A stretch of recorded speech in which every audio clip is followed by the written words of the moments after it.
Cuando se siguió explorando lo que Roger hacía en estas investigaciones, que ya tienen como 70 años, no sé, estas investigaciones, se descubrió que los procesos que Roger coordinaba tenían etapas, tenían momentos. No solamente había un método terapéutico, que, como dije, podríamos llamarlo fenomenológico existencial, sino que también las personas que eran asistidas de esta manera vincular pasaban por momentos, describían su problemática. Yo le puse un nombre a esto para poder, una regla mnemotécnica, se le llama proceso David, como David pero sin la D. La D es de descripción, la A es de análisis, la B corta de valoración y la I es de integración. ¿Qué quiere decir? Un proceso terapéutico completo para Roger tiene que pasar por estas 4 etapas, donde el consultante describe lo que le pasa, lo analiza, no en el sentido psicoanalítico, sino lo revisa, lo reestructura, lo revaloriza. ¿Qué quiere decir? Las personas tenemos constructos adquiridos en nuestra historia, en nuestras vidas de relación, en nuestras vidas pasadas y presentes, y es importante revisarlas, ya sea cognitiva, pero también experiencialmente, conectarse con lo que se siente con esas construcciones. Y si lo logra, que sería el ideal, se integra de otra manera. ¿Qué quiere decir? Las personas, si nos vienen a ver, es porque algún grado de desorganización tienen, algún grado de ruptura entre la experiencia de su organismo y la realidad, entre su ideal, entre su sí mismo, lo que pretende y lo que le pasa, y también quizás algún tipo de sufrimiento manifestado en lo que comúnmente la psicología médica llama síntoma, palabra a debatir también. Y por eso consulta, si no, no consultaría, si no hubiera algún malestar. Y la idea de Rogers fue siempre cómo podemos hacer para que a través de este encuentro terapéutico, de persona a persona, revise ese malestar, lo resignifique, lo revalorice, lo resuelva, obviamente, de alguna manera, y encuentre una manera de vivir donde predomine el bienestar. No era un iluso, ni ningún idealista, ni ningún, vamos a ser sinceros, ni ningún idiota, sabía que era imposible vivir en estado de bienestar permanente, sino lograr espacios más o menos constantes de bienestar, ¿se entiende? Es decir, nadie logra estar en bienestar todo el tiempo, salvo, no sé, alguna persona muy especial. Pero, y eso se llamaría integración, que sería más o menos lo que él podría pensar una persona sana, una persona integrada. Y si una persona está integrada, en general, elige lo mejor para sí y los demás, en sus conductas, en su vida. Y elegir lo mejor para sí y los demás es vivir adecuado a sus intereses, a sus valores, a sus proyectos. Eso sería, de alguna manera, una muy sencilla definición, es mucho más complicada en los textos. Es interesante, porque también se puede debatir desde este modelo el concepto de enfermedad. Yo a veces esto lo digo cuando doy mis cursos, poca gente sabe, si bien hay varias maneras de entenderlo, pero hay una que es muy interesante, que es, enfermedad viene de una palabra que es infirmar, algo así como que algo que debe funcionar de determinada manera no funciona, por eso es una palabra médica, ¿no? Es decir, fíjense, Buber, autor interesante, muy vinculado filosóficamente a Roger. De hecho, Roger tuvo entrevistas con Buber cuando descubrió que él era un existencial. Con Paul Tillich también tuvo entrevistas y hay diálogos con estos autores. Y con Maslow, y entre todos ellos y muchos otros más crearon el movimiento humanístico en el año 1962. Fíjense que él decía, claro, ¿por qué utilizamos conceptos de la medicina? ¿Por qué hablamos de enfermos?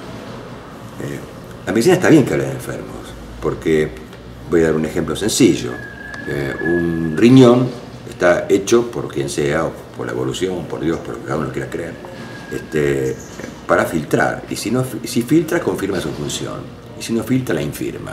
Y ahí está claro, y de alguna manera la función de un médico es hacer que ese riñón vuelva a funcionar como debe funcionar, es decir, confirme su función. Ahora, gran debate sería pensar cuál es la función de la psiquis, cuál es la función del alma, y cuál es la adecuada y la inadecuada, ¿no? Por eso yo, en el curso que acabo de dar aquí en Perú, dije que hoy día se está diciendo que hay 1 o 2 enfermedades psíquicas, el resto son comunes a la especie humana, la depresión y la fobia. El resto son problemáticas, patologías puntuales, culturales, Es interesante leer a Foucault en este tema, ¿no? Para entender mejor esto que estoy diciendo. Lo que hoy es una patología, a lo mejor antes no lo fue, y antes hubo cuestiones que se consideraban patologías, hoy no lo son. No niega las patologías mentales graves, la psicosis, la esquizofrenia, eso obviamente existe. Lo que sí considera es que como método es muy bueno para un profesional de esta línea no tener un psicodiagnóstico previo, no tener un diagnóstico. A veces se me pregunta a mí, ¿usted atiende sin diagnóstico? Sí, no tengo la menor idea de lo que tienen mis consultantes a nivel de la concepción diagnóstica.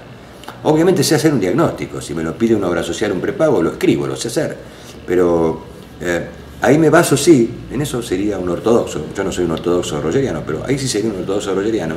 De hecho, a veces me han venido consultantes con un psicodiagnóstico, no lo leo, no me interesa saberlo. Cuando me derivan o derivo, no me interesa saber el diagnóstico que tiene, salvo que sea algo muy, muy grave. Entonces ahí uno tiene que tomar prevenciones, pero eso estamos hablando ahí de personas con unas patologías muy severas, riesgosas, de alguna manera. Pero fíjense, Roger investigaba, tomar un Roger, cuando la persona empezaba su proceso, lo cerraba en un sobre, lo guardaba, no lo leía tampoco el paciente ni el consultante. Poco tiempo después hacía otro Roger, y al fin del proceso hacía un tercer Roger, por ejemplo.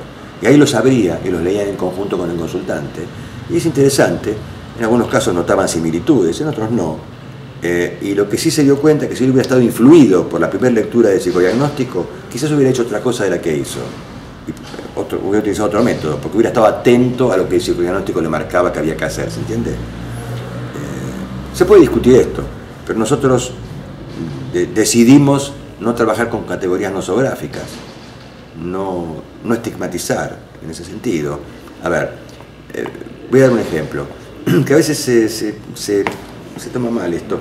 Casi todas las problemáticas humanas devienen de emociones básicas. Por ejemplo, lo que se llama fobia deviene del miedo, lo que se llama depresión deviene de la tristeza, lo que se llama histeria deviene de la seducción, lo que se llama neurosis obsesiva, estoy dando ejemplos sueltos, deviene de la necesidad de orden,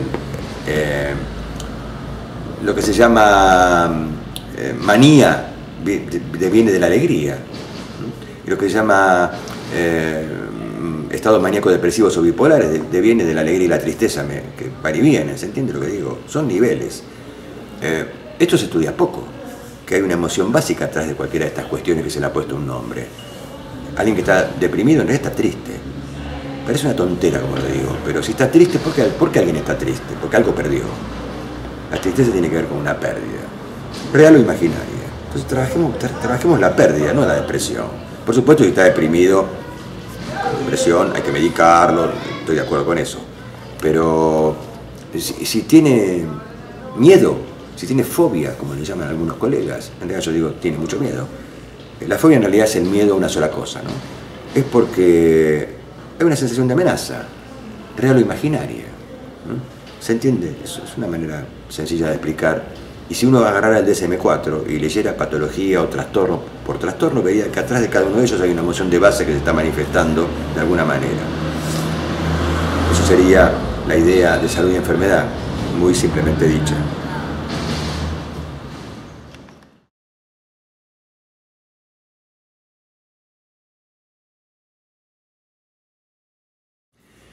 Bueno, esto es importante porque nosotros, cuando decimos que atendemos personas, no es una palabra nada más. Es decir, a mí no me viene a ver un fóbico, no me viene a ver una neurosis obsesiva, me viene a ver Juan, que tiene miedo, me viene a ver Alondra, que tiene algunas conductas rituales y sufre por eso, me viene a ver Rosa, porque tiene dificultades matrimoniales, me viene a ver José, porque tiene dificultades de impotencia sexual, pero en realidad viene a ver porque se siente poco hombre, porque sufre por eso. Entonces si bien estas personas que estoy imaginando y estas situaciones, estas 3 o 4 situaciones que imaginé, obviamente significan un problema, no hay ninguna duda. Nosotros no pensamos que sean síntomas, pensamos que son problemas. Esto es importantísimo, porque si uno considera que es un síntoma, que es una enfermedad, tendría que elaborar una estrategia diagnóstica, psicoterapéutica, metodológica.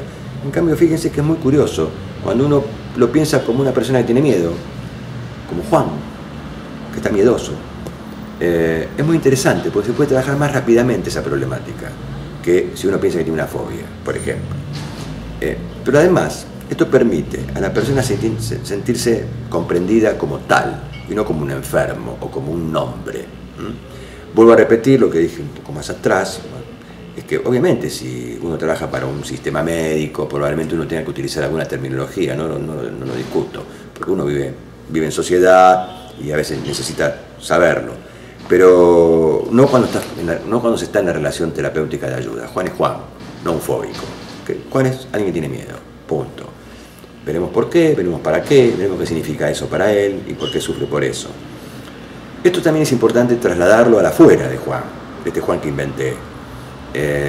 La idea no es que solamente resuelva su miedo y que ya deje de tener ese miedo, no sé, a las arañas o a los perros, sino que también pueda, si Juan quiere y si la situación lo permite, también replantearse su sentido de vida, su existir, su estar en el mundo, su estar con el otro, con sus parejas si las tiene, con su familia si las tiene, con sus amigos si los tiene, con sus compañeros de trabajo, con su proyecto vital, con su compromiso político.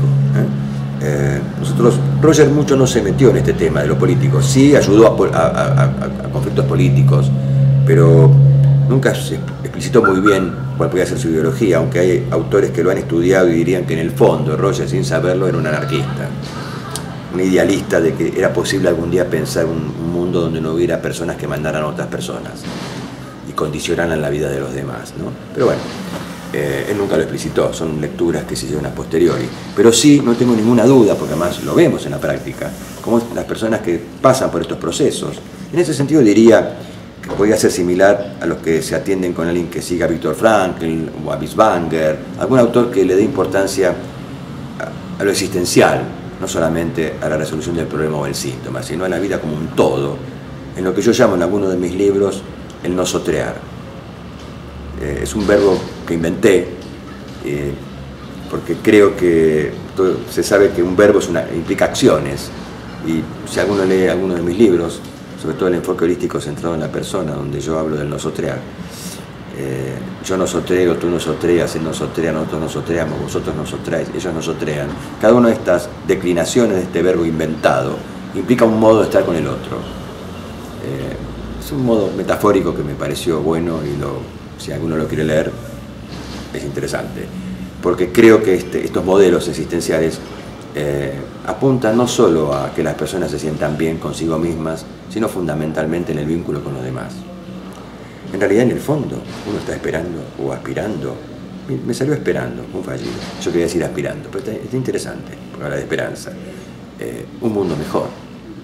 No solamente curar a la persona de la patología que tiene.